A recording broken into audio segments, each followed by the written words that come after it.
Hello everyone, welcome to our IOSH class. आज हम IOSH class के लेक्चर नंबर 9 को देखेंगे। पिछली क्लास में हमने module 6 investigating accidents and incidents का पार्ट 1 पढ़ा था। अब हम इसका पार्ट 2 देखेंगे। How do you carry out investigation, के इन्वेस्टिगेशन जो है किस तरीके से करनी चाहिए। इन्वेस्टिगेशन करने का सबसे पहला पॉइंट है ensure the wellbeing of the injured person. अगर इंजर्ड पर्सन को किसी भी तरह की फर्स्ट एड की जरूरत है तो इसे फर्स्ट एड मुहैया करके इसे हॉस्पिटल की तरफ पहुंचाया जाए। सेकंड ऑप्शन के अंदर preserve the scene.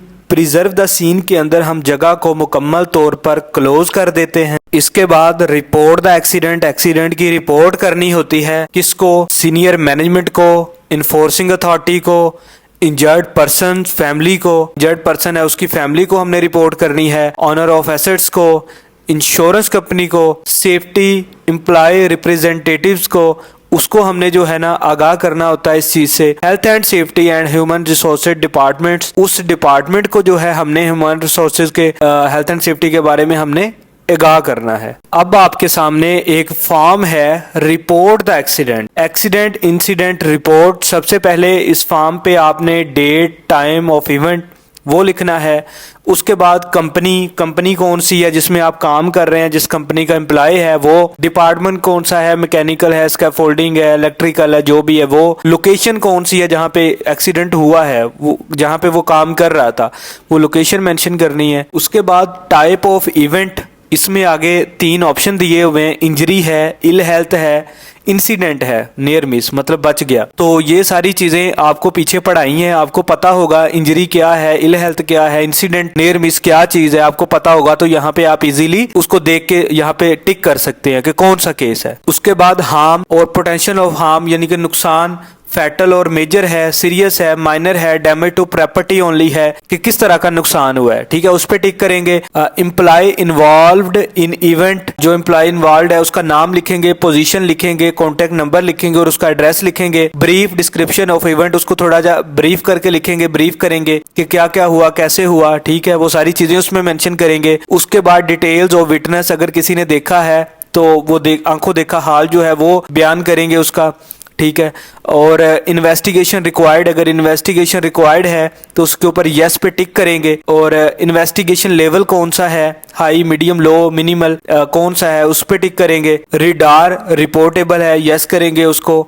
Entry in incident book यानी कि उसका हम रिकॉर्ड जो है वो मेंटेन करेंगे, उसमें सेव करेंगे रिकॉर्ड एक्सीडेंट का। हमने इन्वेस्टिगेशन रिक्वायर्ड पर टिक किया था। हमारे पास 4 ऑप्शन आता है। Assemble the investigation team. अब हमने इन्वेस्टिगेशन टीम असेंबल करनी है जिसमें कौन कौन शामिल होगा। काम की जगह पे जो है फैमिलियर हूँ, सुपरवाइजर जिसको हमने बनाया होता है वो। इसके अलावा सुपरवाइजर और manager from work location, manager होता है। सीनियर मैनेजर विद अथॉरिटी और इन्फ्लुएंस, सीनियर मैनेजमेंट में से एक बंदा senior manager. Health and safety expert मतलब के safety officer. Employee representative, employee की तरफ से जो बंदा जो है वो लीड कर रहा होता है। Person involved in event if possible, बाजुकात ऐसा होता है एक्सीडेंट होता है तो कोई दूसरा बंदा भी वहां पे मौजूद होता है। ठीक है, बाजुकात ऐसा होता है एक बंदे के साथ हादसा हुआ, साथ दूसरा भी जो है ना उस हादसे में शामिल हो गया।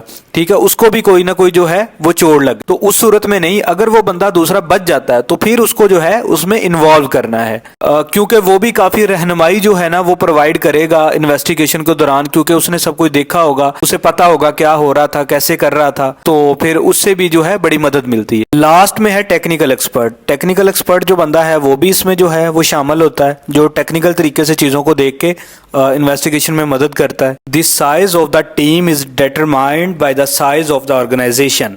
ऑर्गेनाइजेशन के साइज के मुताबिक और वाक़े के मुताबिक हम एक इन्वेस्टिगेशन टीम क्रिएट करते हैं। The level of investigation is determined by the likelihood of recurrence and the potential worst consequences of the undesired event. दोबारा ये वाक़े होने के इम्कानात क्या हैं और इसके बदतरीन नताइज क्या हो सकते हैं। इसके बारे में हम देखते हैं। ठीक है, अब आपके सामने अब यहाँ पे लाइकलीहुड ऑफ रिक्योरेंस मतलब दोबारा होने के चांसेस कितने हैं। अगर पॉसिबल जो है वो लो है और अनलाइकली कॉन्सिक्वेंस जो है मिनिमल है, ये माइनर है। अगर जो है पॉसिबल जो है वो मीडियम है और अनलाइकली लो है तो ये सीरियस है। इसी तरह जो है पॉसिबल है वो हाई है और जो कॉन्सिक्वेंस है मीडियम है तो ये मेजर है। पॉसिबल अगर हाई है और अनलाइकली यानी कि कॉन्सिक्वेंस भी इसके हाई है तो ये क्या है, फैटल है।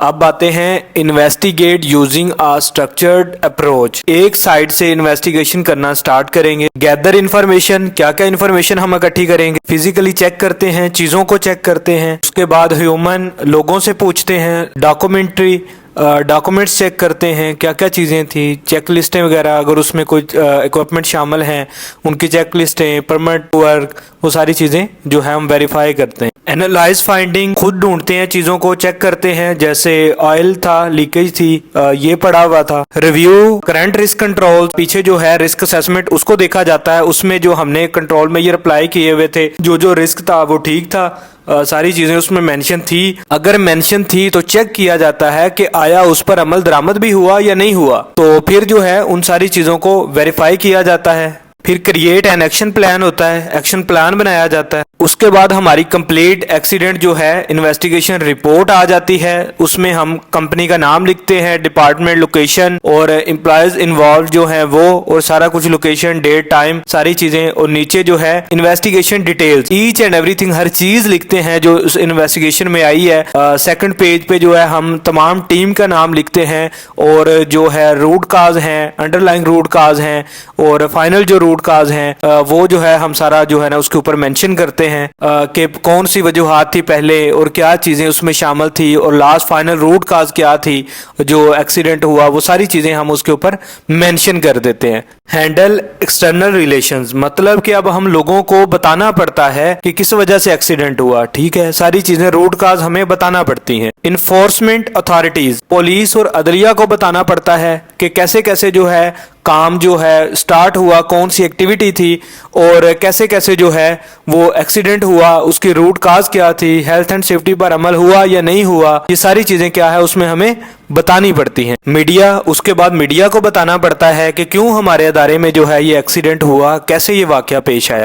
लोकल रेजिडेंट्स एंड बिजनेसेस, मतलब कि हमें लोकल रेजिडेंट को भी बताना पड़ता है क्योंकि आज एक्सीडेंट हो गया, कल को उनके साथ भी हो सकता है, उनमें से भी किसी बंदे को चोट लग सकती है। सारे लोग जो है खदशा जाहिर करते हैं, तो इसलिए सबके जो है माइंड को क्लियर करना पड़ता है इस चीज से कि किस वजह से जो है ना एक्सीडेंट हुआ और कोई यानी कि इस तरह की वजह नहीं थी। अगर इन चीजों पे हम अमल दरामद कर लें ऐसे ऐसे करके तो अवॉइड किया जा सकता है एक्सीडेंट से। तो ये थी आपकी इन्वेस्टिगेशन गेटिंग इट राइट, मतलब कि कोई भी चीज़ इसमें अगर आपको इन्वेस्टिगेशन एक्सीडेंट्स एंड इंसिडेंट जो चैप्टर नंबर 6 हमारा था इसमें कोई कन्फ्यूजन है तो आप नीचे कमेंट बॉक्स में मुझसे पूछ सकते हैं। इंशाल्लाह बेहतर से बेहतर कोशिश करेंगे आपको गाइड करने की। अगर आप आयोश कोर्स करके सेफ्टी फील्ड को ज्वाइन करना चाहते हैं तो दिए गए व्हाट्सएप नंबर पर आप मुझसे रब्ता कर सकते हैं।